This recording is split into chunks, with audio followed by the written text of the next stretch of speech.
So still in Whitby, this is a scene, well, I say still in Whitby, this is probably the first painting I've done in Whitby from my recent trip to the East Coast, but it's a photo I've taken, and what I want to do with this one is look at how I can produce a colour palette to really sort of change the old look of the painting by working with some really vibrant colours. And I'm going to do this in Artrage, so let's get into it. So those of you that are more observant will probably notice that the photo I'm using, the colours are very different to the one that I showed you in the introduction, and that is because I actually ran the photo through a filter. Well, when I say a filter, I mean I didn't use an Instagram filter or anything like that. I loaded it up into Affinity Photo, and that's an app that costs about, I don't know, £30–40. It's sort of a Photoshop equivalent. There are other apps out there that are free. There's something called Darktable if you want to do this. That's a freebie app for a PC. It's on Linux and it's on a Mac as well. And basically what I did, I changed the exposure, I saturated the colours, I had a little vignette to it. So I pretty much got the colour scheme that I wanted to do with this painting before I even opened up Artrage. So something I've never done before, so this is brand new for me, and I thought I'd share it with you because I thought it's a really nice tip. It can take the guesswork out of coming up with colours, and you can put split toning on your photos. That means you can sort of put one colour into the shadows and a different colour into the highlights, which is very trendy these days. So you can sort of make your shadows pop that way. But anyway, if you'd be interested in me on making a video on that, just let me know in the comments below, and I might have a quick look at just showing you how you can take a really bland looking photo and adding some colour to it before you even start painting. So here we are in Artrage. I used the roller, of course, to blast in some colour there straight away, and then I'm in with the flat oil brush, and I'm not really too surprisingly, I'm not too fussed about detail with this one. I'm just sort of going in, I'm putting in geometric shapes, I suppose, really. It's only when I get down to the boats do I start to think about actual form rather than these flat shapes that are on the buildings. This would actually make quite a decent piece done as a piece of vector art. So something like Affinity Designer, where you could use the vector tools, which is sort of plotting paths and not it's a bit more graphic. So that might be interesting for me to do. If you'd like me to have a go at that, just let me know in the comments, because that could be quite good fun actually. So anyway, getting back into the actual painting, this was pretty much painted all on one layer. I did the boats on one layer. I didn't usually, when I'm sort of putting in things like boats and bits of detail and things, I kind of create another layer so I don't damage what was underneath. I didn't do that this time. I just carried on painting on one layer. I kind of wish I had done in places, I must admit.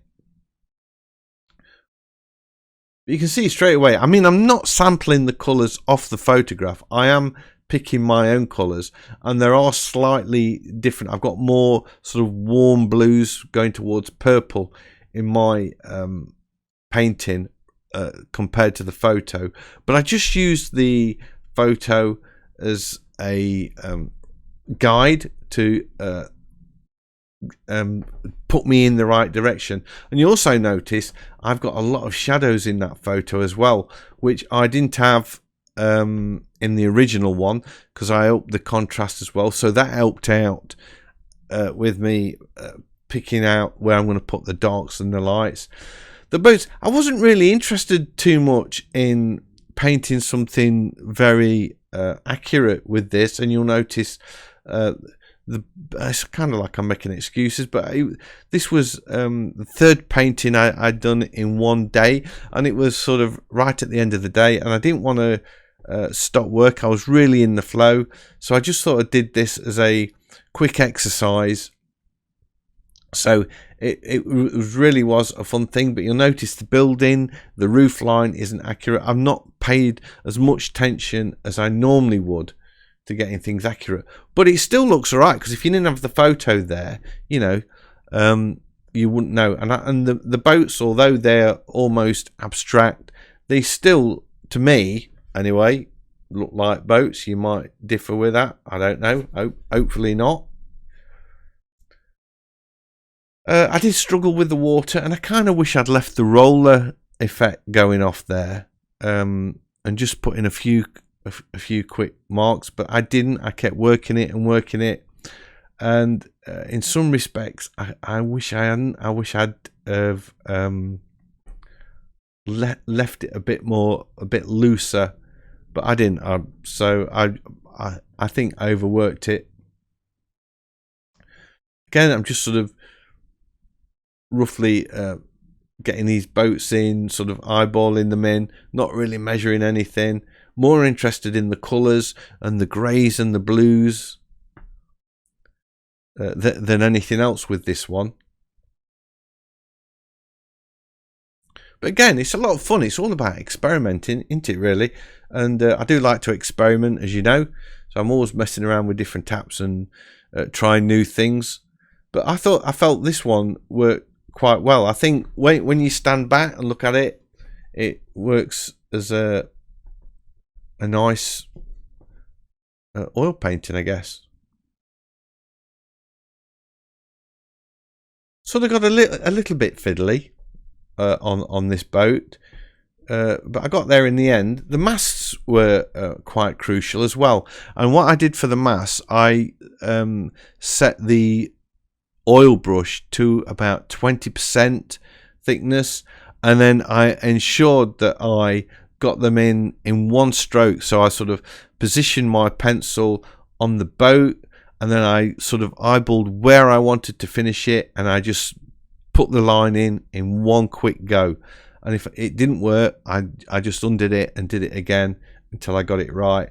And it's the same with the I don't know what you call them, the rope things. I did them the same. If I'd have put them in sort of as broken lines, it just would not have worked. It would have looked really clumsy and very amateurish. And I wanted to just get them in as though, you know, they would put in with really bold strokes. And when I mean bold, I don't mean thick. I mean put in confidently. So you can see I'm sort of messing about with this water, keep working on it. I love the abstractness and this sort of thing I did at the beginning with the geometry, with those posts that sort of supporting that building. They're just really just sort of squiggly lines.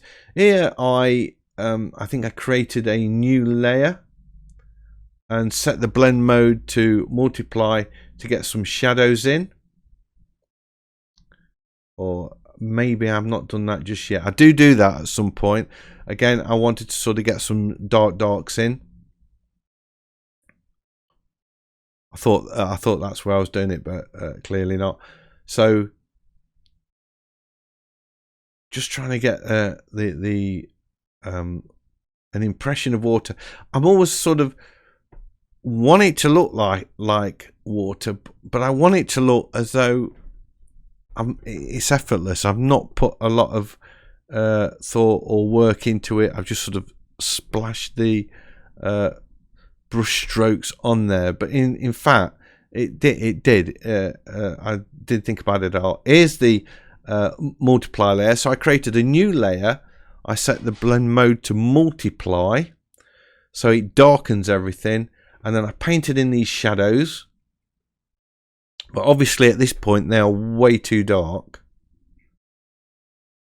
So once I've got those shadows in, I will knock the opacity right down to about 50%. I did struggle in actual fact with painting it all on one layer, because it meant that I couldn't sort of sandwich this shadow layer between the masts, so I had to sort of use the eraser to sort of lift the highlights out on the masts. So that was the reason why I felt I should have really created a couple of layers with this one. Bit of a shadow on the jetty thing there. So I'd already adjusted the opacity there, but then decided to go in with that. Just adjusted the bottom of the boat slightly. I didn't think that was quite right. And just sort of putting in the final details now. Get that one signed. Fiddle with the water a bit more. I just used a palette knife just to soften off a few of the edges.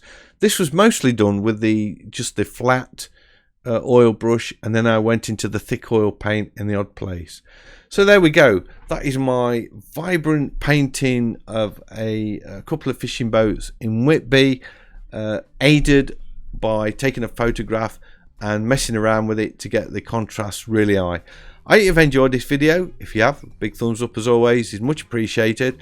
And if you're new to the channel, please consider subscribing, because I've got lots of videos like this and I would love to be sharing them with you. So hopefully I'll see you all in the next one. Bye.